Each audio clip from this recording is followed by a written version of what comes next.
Hey guys, it's Tim, and this is Wrestling Unlimited, as it's Friday, and that means tonight was Friday Night Smackdown. Tonight's Friday Night Smackdown was a pretty newsworthy show as far as building things for the future, whether that is next week's show, whether that is a new championship being introduced in the WWE Women's United States Championship, or building up War Games for Survivor Series. And I tweeted out during this show, I'm like, dang, it really feels like they're hyping up Saturday night's main event way more than the Survivor Series show. And yes, we learned what War Games is, but it still feels like they're hyping up Saturday night's main event more. We got commercials for Saturday night's main event, lower third chyrons for Saturday night's main event, really pushing Nassau Coliseum, December 14th, live on NBC. Saturday night's main event is back. And then it's just like, oh, if you maybe heard about it, you maybe heard Survivor Series is coming too. That's what it really feels like. It's like, Saturday night's main event, that's the next big show. Oh, wait, no, never mind. We do have this thing called Survivor Series. That's coming, but whatever. That's what it really feels like, and it's weird. It's very weird. I don't know if maybe they're having trouble selling tickets for Saturday night's main event in the Nassau Coliseum, and that's why they're trying to just get this last big month-long push out. But we'll see how it all does go. We do know that Survivor Series is coming to us from Vancouver. And we know what the War Games match is, at least the men's War Games. The men's War Games match was set up tonight. It is the OG Bloodline, Roman Reigns, Sami Zayn, and the Usos against the new Solo Sikoa Bloodline. Solo Sikoa, Jacob Fatu, and the Tongans.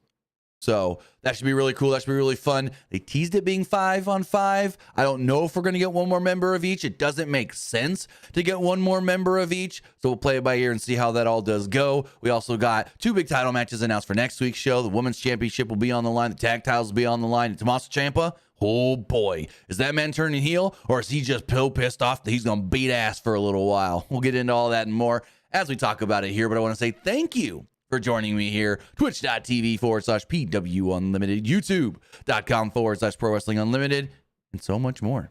Podcast services all around the globe like Stitcher, Spotify, Google Pod, Apple Pod, Anchor, iHeartRadio, and so much more. Heck, we're now on Blue Sky. If you use Blue Sky and you want to use that to get your wrestling news and keep up with Pro Wrestling Unlimited, you can do so by heading over to pwunlimited.bsky.social to follow us today.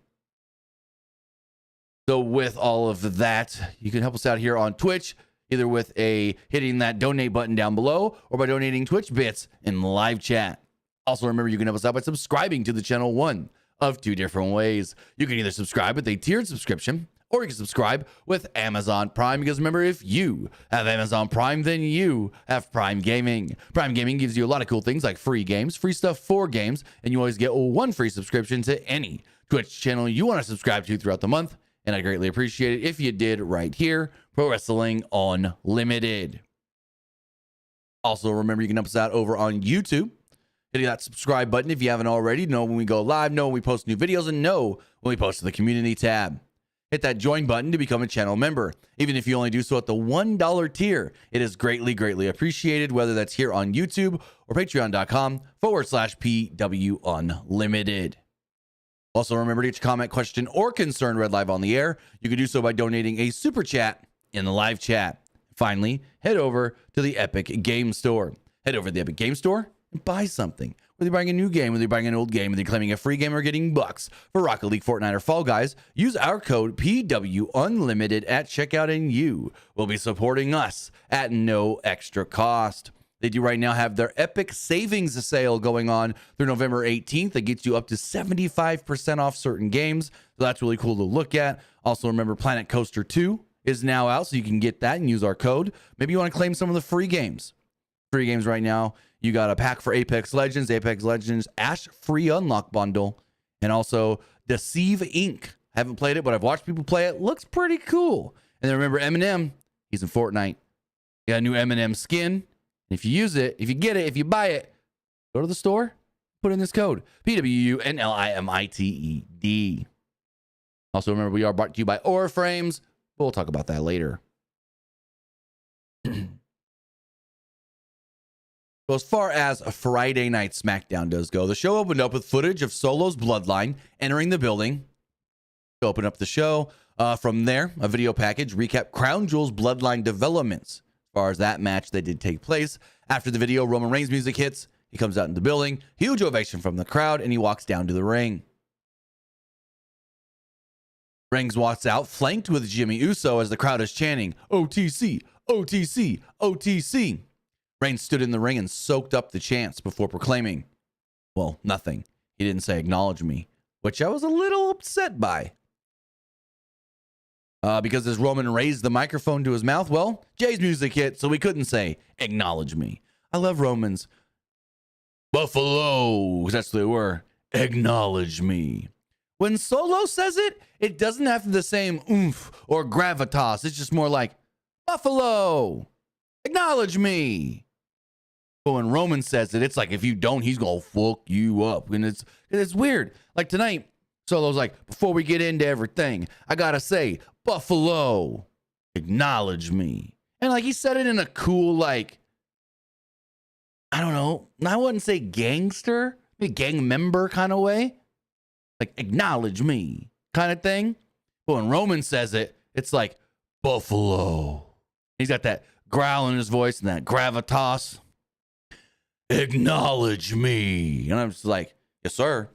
One's up to the sky. Acknowledge you, my tribal chief. But anyways. Jay walked out through the regular entrance, not the crowd. Jay did not get in the turnbuckles and turn up the crowd like he normally does. This was serious business. Jay said he thinks there's a lot of misunderstanding. And he asked Roman to hear Sammy out. On cue, well, out comes Sammy. And the crowd starts chanting, Sammy Uso, Sammy Uso. Zayn said, first of all, he wanted Roman to know that kick wasn't on purpose. Zayn said the only reason he was at Crown Jewel, well, that was to help Jay. Zayn said that he was at Smackdown, well, what? For Jay. And it had been a long time since Zayn and Roman had been in the same ring together. Zayn said, at Crown Jewel, when it was the four of them together, it felt special. Zayn said, back to a very special time in his life, his career, and his family. Zayn said he still has a soft spot for his time in the Bloodline. Zayn said that he knew Jay, Jimmy, and Roman felt it too when they were together last weekend at Crown Jewel. Zayn said the only reason any of it was happening was because on some level, Roman wanted it to happen. He wanted the original four members of the Bloodline back together. Zayn said the opposite of love, it's not hate, it's endearance. And he doesn't believe Roman is indifferent to him. Zayn said that he thinks Roman loves Zayn. Zayn said Roman remembers the old days, the good old days, just like everybody else does. And it can be that again. Zayn said that he's going to put the ball in Roman's court. Roman wants him to leave. He'll leave. If not, let's make this work.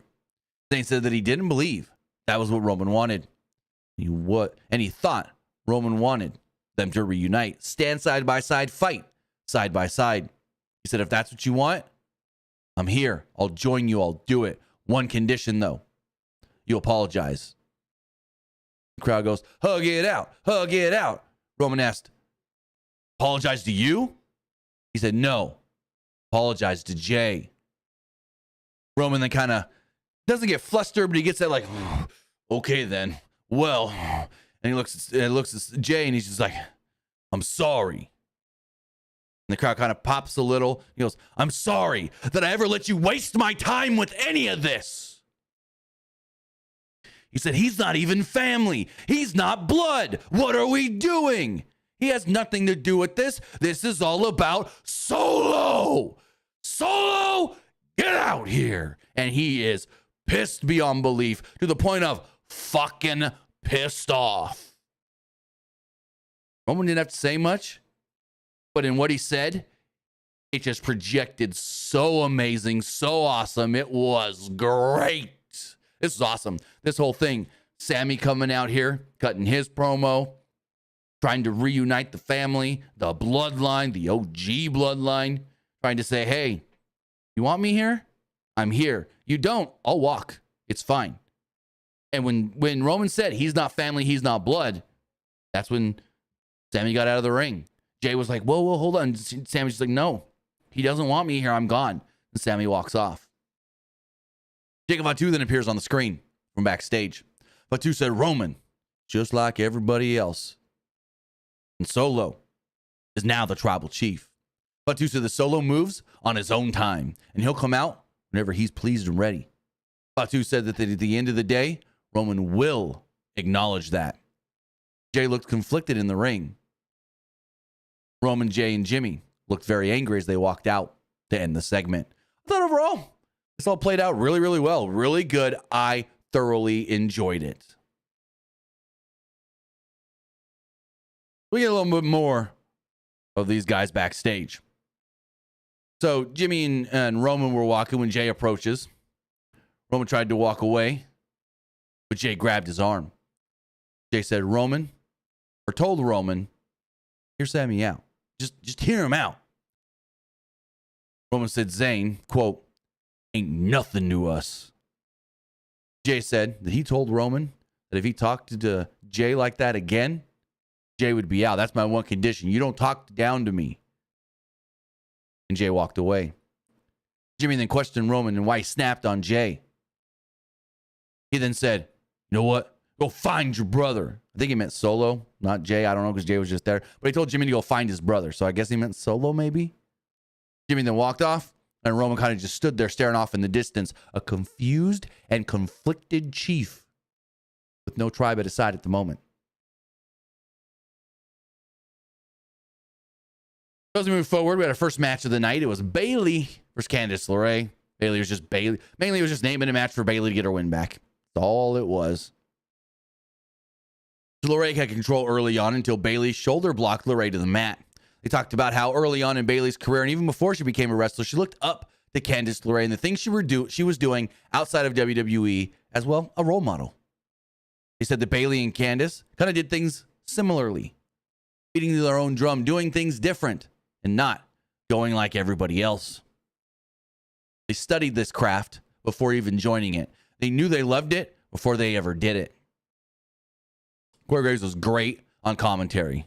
He was telling the story about how they're similar but different and how, you know, they both love the business and that's what it is. Love, not here to try and get famous and rich and all that kind of stuff. No, they don't do it for the fame and the money. They do it for the love of the business.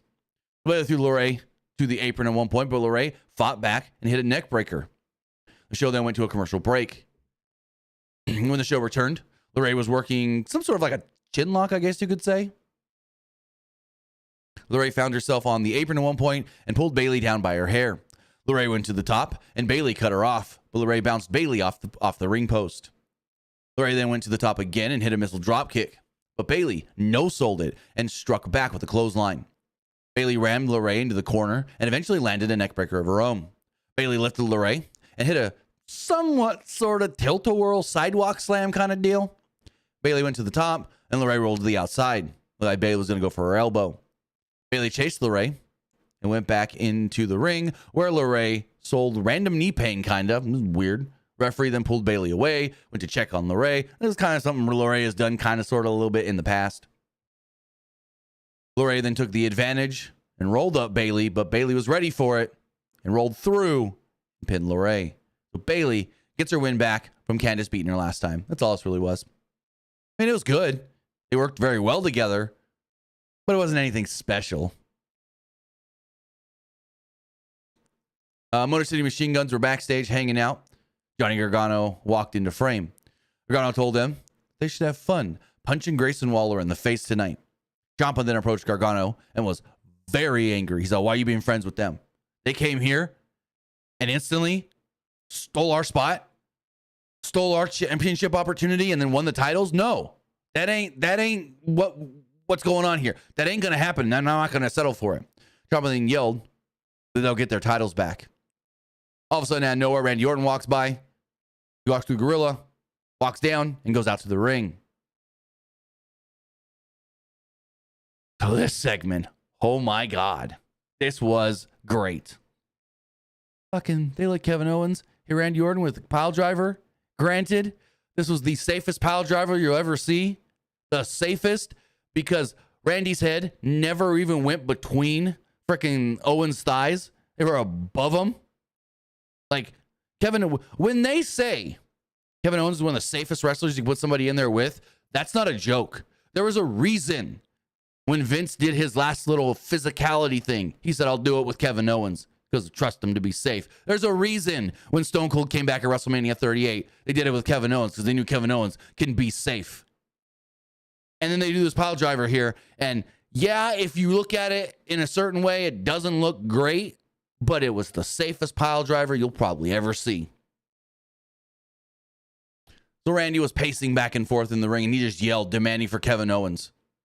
He said, quote, end this shit right now.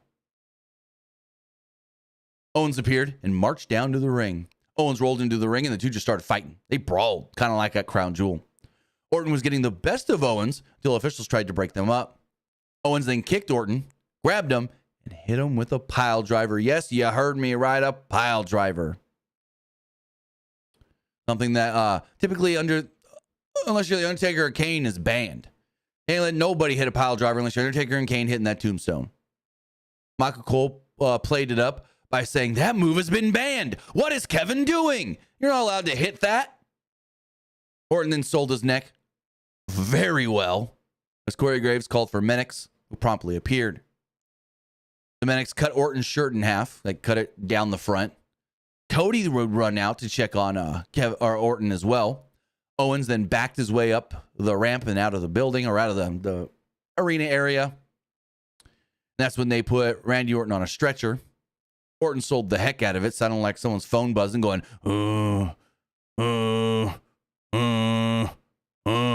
just moaning and groaning as they're rolling him to the back to the ambulance. And like they play this up well. Like they're pushing him. Cody's on one side of him. You hear the EMTs. They're like, slower, uphill. We got a bump. Careful, another bump. All right, let's go. Go, push. Like it was great. He goes to the ambulance. Cody gets in the ambulance with him. Nick Aldis is like, Cody, I trust you. Let me know if you need anything. I'm going to stay here, this and that. I got some stuff to take care of. And Cody's like, I got this. And he goes to the hospital with Randy Orton. But this was awesome. This was great. I love the way that Michael Cole was talking about how the move is banned. I love Corey Graves being super concerned, going, we need medical out here right now. We need medical. It's just like, man, was this awesome. And again, more things that you ain't going to see them doing with Vince, but it's specialized for certain people. It's like they want to do a pile driver for this segment. They want Kevin Owens to look like a killer.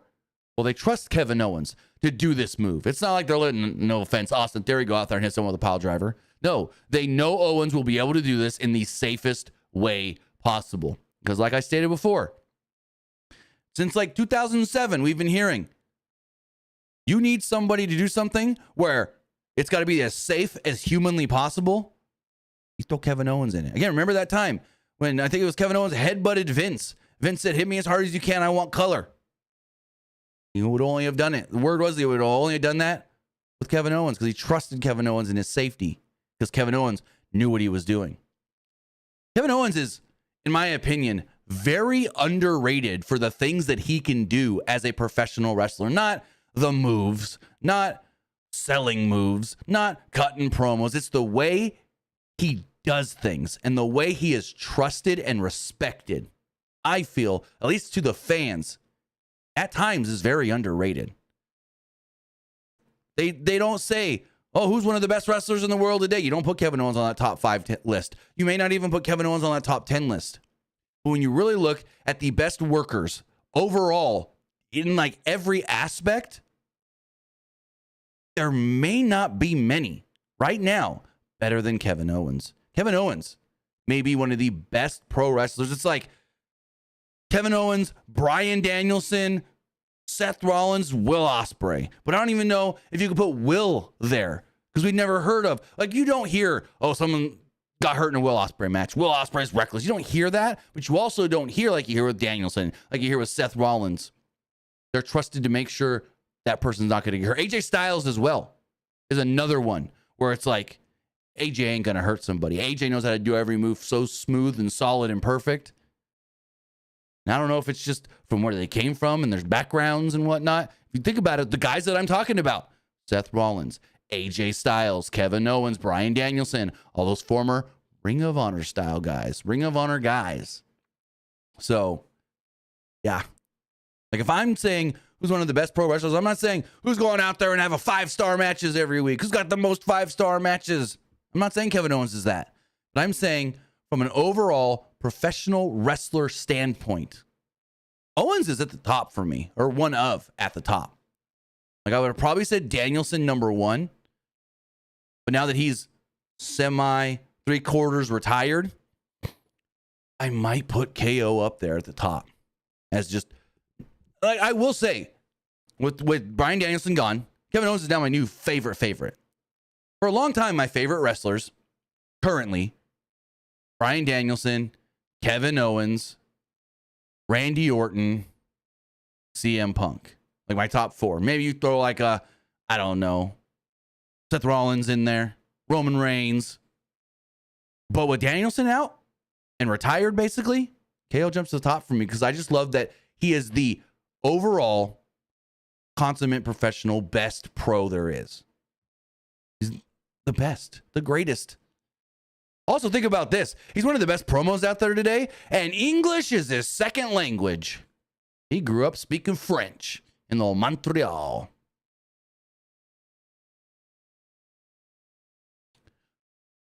Moving forward, we had a tag team match of sorts. It was DIY against Pretty Deadly. And let me turn this fan on. It's getting a little warm in my room. Give me 1 second, guys. So as far as this match does go, holy shit. Ciampa is he's a killer again. We're getting NXT Don't Take My Belt Ciampa. What did he call the title again? Goldie? This was, I'm going to defend Goldie at any stakes possible Ciampa. So Pretty Deadly come out. They do their thing. They're slow-mo. They got the disco ball. DIY come out, and Ciampa's just marched down to the ring. He then grabs the nearest guy to him, which I think was, maybe it was Elton Prince. He grabs him and repeatedly slams his head on the commentary table. Just kaboush, kaboush, kaboush, kaboush, over and over. He then threw Kit Wilson into the timekeeper's area, throwing Prince back into the ring. Ring steps, multiple times. Gargano's on the apron like, what are you doing? Ciampa then gets in the ring and Johnny's like, tag me in. He's like, no. Fairy tale ending. Boom, bang. Pins Prince, and that's it. That's it. Referee raises his hand. Johnny gets in the ring. Referee grabs Johnny's hand. Ciampa just goes, walks out, just marches. Johnny tries to go after him. He's just marching up. Ciampa's pissed. Ciampa is wild, crazy, amazing. This is my favorite version of Tommaso Ciampa.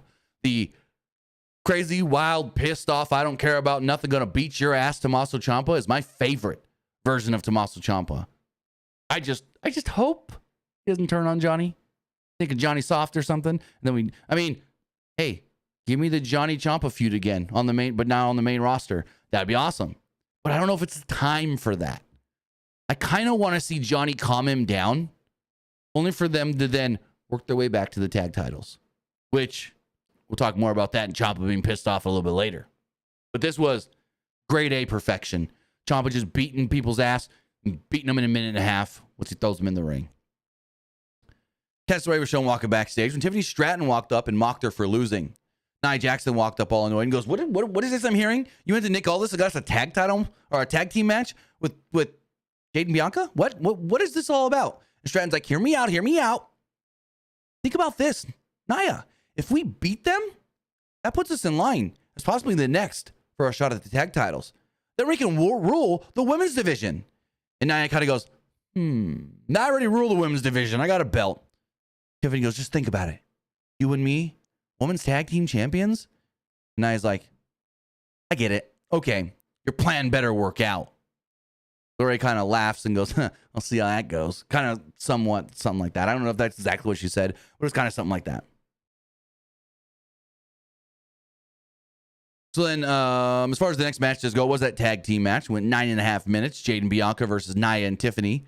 As the match was getting going during the entrances, they did let us know next week, Naomi, she's challenging for the women's championship against Nia Jax. That should be great. That should be really, really good. I think I'm doing a Black Ops stream tonight. Black Ops 6.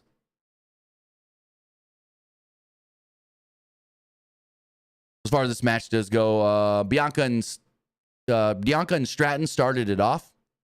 Cargill then quickly got... No. Cargill and Stratton started it off. I wrote that weird. Cargill quickly got the advantage until Stratton slapped Cargill, and Cargill got very mad, hitting a fall-away slam on Stratton. Jax tagged in, and Stratton pulled Belair off the apron. Jax then landed a Samoan drop on Cargill inside the ring. Jax posed as we went to a commercial break. The show then returned, and Jax was working over Cargill. There was a picture-in-picture that aired for Golden Corral. They were hyping up Golden Corral and what they're going to do for veterans on Veterans Day. So, cool. Don't got a Golden Corral around me. After that, Cargill tried for a hot tag, but Jax cut Cargill off and hit a headbutt. Jackson went for a suplex, but Cargill countered into a suplex of her own. Cargill then got the hot tag to Belair, and Belair took out Stratton, who also was tagged in. Belair pounded on Stratton until Stratton tugged at Belair's braid. Belair worked out of it and hit a spine buster. Pretty stiff one, too. Like, she pulled Tiffy up and then just, boom! Slammed her hard. Belair went for her handspring moonsault, but Tiffany got the knees up. This then led to Nia tagging in. Jax lifted Belair up, tagged in Stratton, and they hit like a blockbuster on Belair as Jax hit a Samoan drop at the same time. Stratton then went for the pin, but Jade broke it up. Jax and Cargill engaged in a stare down before trading blows. Fortunately, Jax took Cargill down and rolled to the outside. Stratton went for a double knees, but Cargill countered and eventually hit a spear. Belair then went to the top, but Jax distracted the referee, and LeRae showed up at ringside, kind of mocking them. Stratton then kicked Belair and yelled at Stratton to, quote, get out of there. Naomi then appeared and started fighting with Candice LeRae until Nia Jax plowed through all of them. Yet back in the ring, Belair lifted Tiffy and hit her with a KOD. Pinned her and picked up the victory. Then there was a weird altercation. I don't know what you would call this. Like, Jade got in the ring. Bianca then got up and, like, walked right up to Jade, and they kind of, like, bumped chest, and Jade looked kind of pissed off, and, like, Bianca said something like, nah, nah, nah, and then they kind of just posed. I don't know if they were both legit pissed off or what that was, but that was a little awkward to me. A little awkward. Like, Jade got in the ring looking all mad. Bianca got right up in her face, kind of. Was like, fuck this bitch kind of thing. And yeah, so I don't know if something went down there or what, but that was kind of weird. But the tag champs get the title, get the win, and Nia and Tiffany ain't getting no title shot. So we were supposed to get tonight, it was previously announced, A-Town Down Under with Motor City Machine Guns as the special guests. Yet, that was changed. And according to Corey Graves and Michael Cole, that was changed by Nick Aldis via text message. They're like, Nick Aldis has made the change. He said, the Grayson Waller effect usually just leads to matches. So let's cut out the middleman and do a match. Michael Cole said that. I think it was Graves goes, yeah, he told us via text message. I'm like, wait, what? What? That was funny. So, Theory and Waller didn't get an entrance. But we did get an entrance for the tag champs. Theory started off the match with Alex Shelley and had control till Sabin tagged in, and the Motor City Machine Guns had a mini suit of double team moves on Theory. Waller tagged in Theory, cut off Sabin, but Sabin worked Waller's arm instantly. Waller ran the ropes and took Sabin down. Shelley got a blind tag and hit Waller with a forearm and some chops. Shelley hit a splash on Theory on the outside and sold knee pain, where to me, at first, I'm like, oh shit, is he really hurt? He's selling this knee big. Like, oh my God, we go to break, come back, and he's just running around in the ring, taking on both guys and whatnot. And I'm like, oh, okay. If he was really hurt, he wouldn't be in there all through the break and whatnot. So we good. Alex Shelley is just amazing. So Theory held onto Shelley's leg, and Waller landed an elbow from the top. Waller maintained control as the show went through a commercial break. As I stated, the show then returned. Waller and Theory were double team working over Shelley, complete with a Theory knee and stereo spinning forearms for a 2. Waller threw Theory to the outside and went for a sliding clothesline, but Shelley moved. Before long, Shelley kicked Theory away and moved from a Waller splash attempt and got the hot tag to Chris Sabin. Sabin then took out Theory and Waller, complete with the missile dropkick on Theory. With Waller and Theory on the outside of the ring, Sabin landed a huge suicide dive through Shelley's legs. Back inside the ring, Shelley tagged in, and the Motor City Machine Guns did a double team move for a 2 count. Shelley then went back to working the arm of Austin Theory. Sabin then tagged in, and Theory went for the A-Town down. But Waller hit a rolling flatliner on Sabin, while Sabin tried to roll Theory up. It resulted in a near fall. As they come to the finish of the match, Waller officially tagged in and went for an elbow from the second rope, but he missed. Shelley tagged in, and they hit their super kicks before landing the skull and bones and pinned Waller to pick up the victory. There we go. Motor City Machine Guns win, and they're done with A-Town Down Under. Michael Cole then gives us an update on Randy Orton. He states that Randy Orton is still at the hospital. Cody Rhodes is with him, and they are working on Orton, checking him for what they called an undisclosed cervical injury. That is all we know right now about Randy's condition. An undisclosed cervical injury. So we get a little more of an announcement for next week's show. Motor City Machine Guns are backstage, and up come Ciampa and Theory, or Ciampa and Gargano. Ciampa pissed off, saying, hey, we want a shot at the tag titles. And all of a sudden, here comes Street Profits and B-Fab. And B-Fab's like, ain't gonna happen. And they tell him, Street Profits, next in line. And Ciampa's like, excuse me, what? We want a match tonight. And B-Fab's like, we talked to Nick Aldis. These guys getting title shot next week. They didn't let us know next week in Milwaukee. It will officially be Street Profits challenging Motor City Machine Guns for the tag titles. They said, be ready for us. And that's exactly what Shelley said. That's why we came here, for the competition. So, yeah. And then, like, dark, ominous voice, too. Montez Ford was like, let's see how you handle real pressure. And that's when they were like, that's what we came here for. Competition and pressure. Then we got the big announcement. The big announcement of the night. A new title has been revealed. We got a video from Nick Aldis. He's backstage, and he talks about the women's division before quickly lifting up a little velvet red cloth, I guess you would call it, and stating, we here on Smackdown now have the Women's United States Championship. Aldis said, it will be for any woman who wants to seize the moment. This title will not be handed out. You will have to earn it, but didn't state how. Mike Colton touted how brilliant this is. He said, for the first time ever, women in WWE will have a second championship they can fight for. Graves said that it will be a championship that could take a woman's career and legacy to a whole new level. So the big question here is, who is the first champion? How do they crown that first champion? And when do they crown that first champion? I'm going to pull up the SmackDown roster here. So let's do this really fast. If we look at the SmackDown roster, pull this up on the screen, and see who I think could potentially win this belt. Also, if you do want a big, huge, good HD render of the belt, maybe you need it for graphics or something, we do have that up. It's like 5,000 by 2,000 pixels on our Wrestle Renders DeviantArt page. Bangs, good question there. He says, he said it's exclusive to the SmackDown roster? I would think. We don't know that for sure, I guess. I didn't think about it like that. One would think it might be.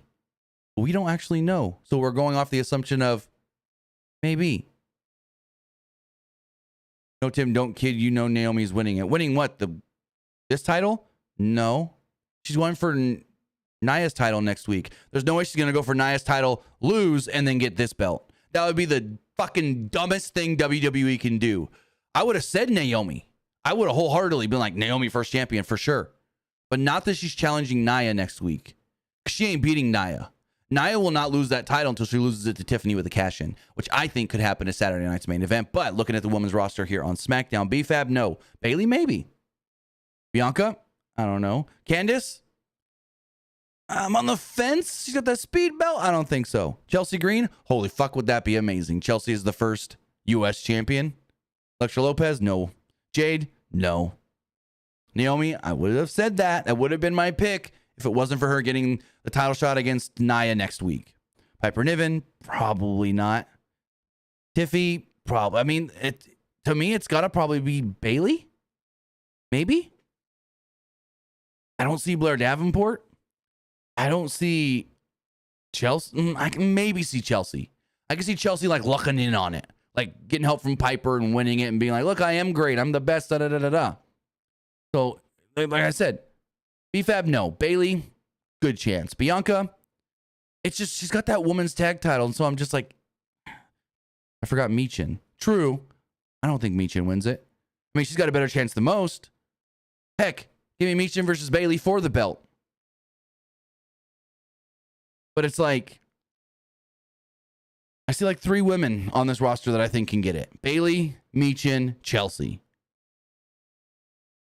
So we'll have to wait and see. They didn't give any indication on when the title is going to be crowned, for when the champion's going to be crowned, how the champion's going to be crowned. All they said was, this title is for the woman that can seize the moment the greatest. Okay. Yeah. All right then. We'll see how that works out. But yeah, I'm excited to see who they put the title on there first. And Bangs, I didn't even think about it like that. Is it exclusive to or SmackDown? Is it exclusive to SmackDown? If it is, are we getting a women's IC title on Raw? No hints to that. So yeah.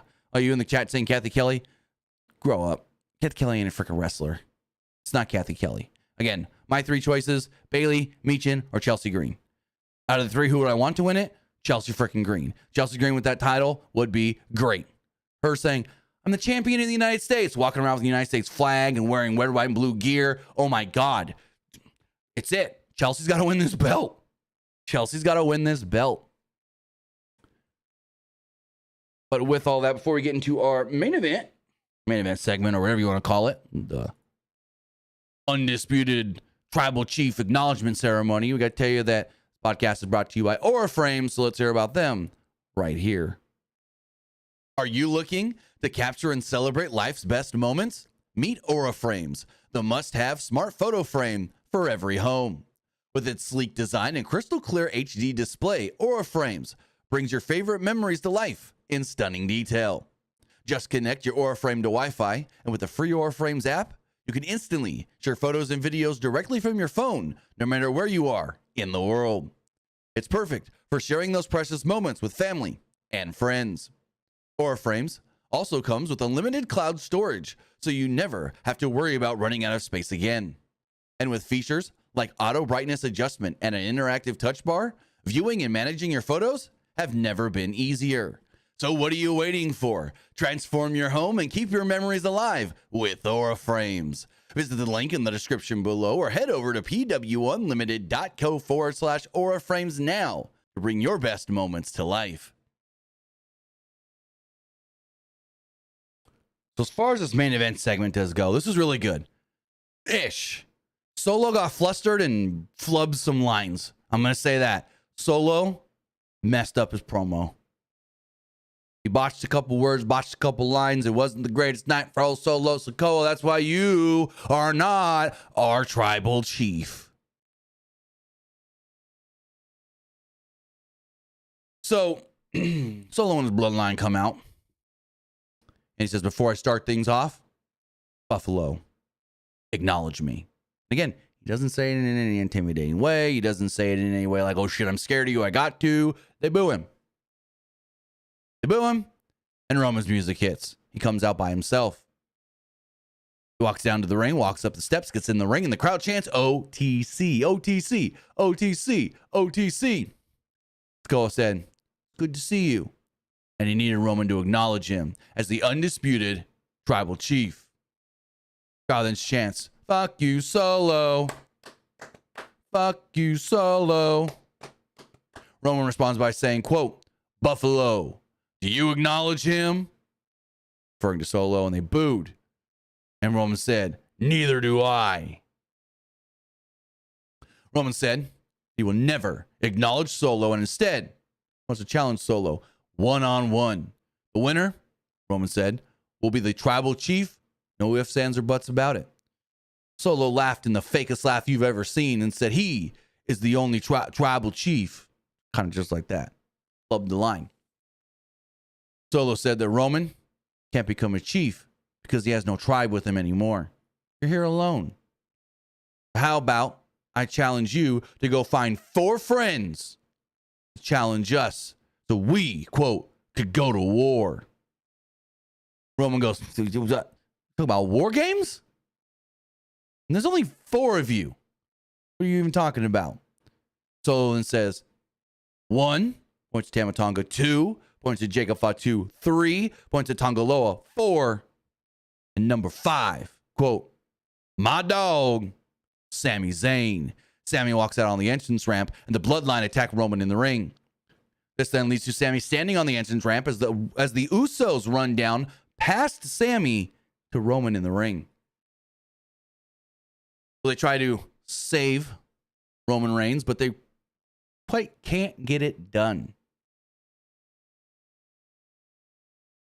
So Solo set up for the Samoan spike on Roman, but then told Sami, come down here. Sami runs down to the ring. Zayn gets into the ring, and Solo demands, kick him. Kick Roman. So Solo's holding Roman up so he can hit him with Sami, can hit him with the haluva kick, and instead, he kicks Solo straight in the face. He and Roman then stare at each other. Jacob Fatu went at Sami and missed. Roman then spears and punches Fatu, and Sami hit a haluva kick on him as well. Roman then hit Solo with a spear. The only 2 men left in the ring are Roman and Sami. Jimmy and Jay then join them as Solo's Bloodline retreats to the ramp. Jimmy puts up the finger. Jay puts up the finger. Zayn puts up the finger. And Roman's just looking around. Finally, they all look at the camera, and Roman nods and puts up the finger. The 4 original members of the Bloodline stand together, united in acknowledgement, side by side, as the show goes off the air. We see Solo frustrated in the ramp, and Roman ready to go to war as he is pacing back and forth and just like, he's a big dog, unchained and ready to roll. So it looks like the match is official. It is going to happen. The War Games match we've been talking about for months.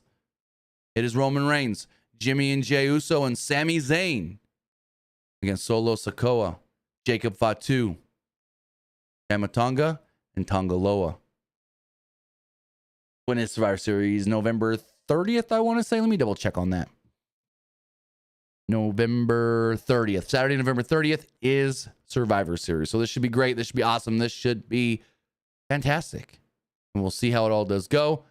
I say, if I'm making a prediction early now, Roman Reigns. I was wrong on my Paul Heyman prediction that they can't get together till Paul puts them together. I was wrong on that one, so who the hell knows when Paul Heyman returns. Apparently Paul was there tonight. Apparently Heyman was backstage, but he didn't appear on the show. With that, guys, let me get the poll here on Twitch. See what you guys thought of this show. What did you think? Smackdown. I liked it. It was all right. I didn't like it. As we do that, we'll check the other polls as well. Also, we do have a bit donation from Jack Dawson. He says, keep up the good work, Tim. And do you think we still get Roman versus Solo at Rumble? Well, still means that was ever a thing, and I never heard about that. I never heard Roman Solo at Rumble. Because I've been hearing maybe, and I have also predicted, Roman should win the Rumble. Roman should win the Rumble. So if that's the case, my prediction there comes true, and it ain't Roman Solo. And I've been saying Roman should win the Rumble for like 2 weeks now. As far as these polls do go, look at these right here. Refresh all of them.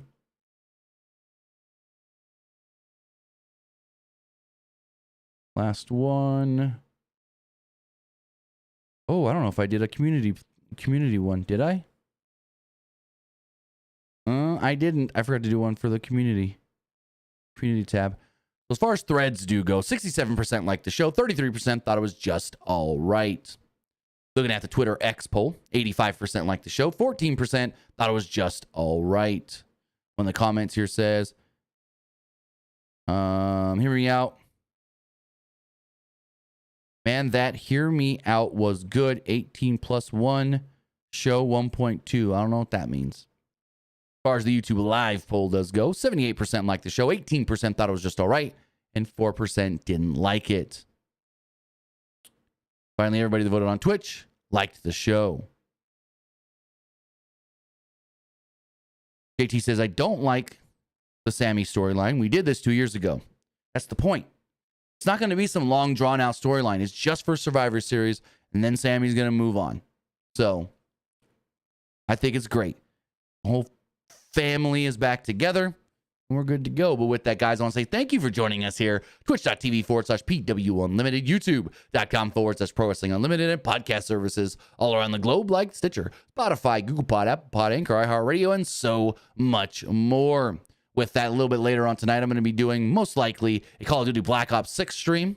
We'll be right back here. Twitch.tv/TimmyBuddy and YouTube.com/Pro Wrestling Unlimited. So have a great rest of your Friday. Have a great weekend, guys. And I'll see you next time.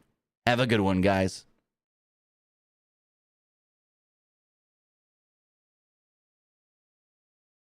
All right. If you're still watching live on Twitch, we're going to hit up a raid really fast.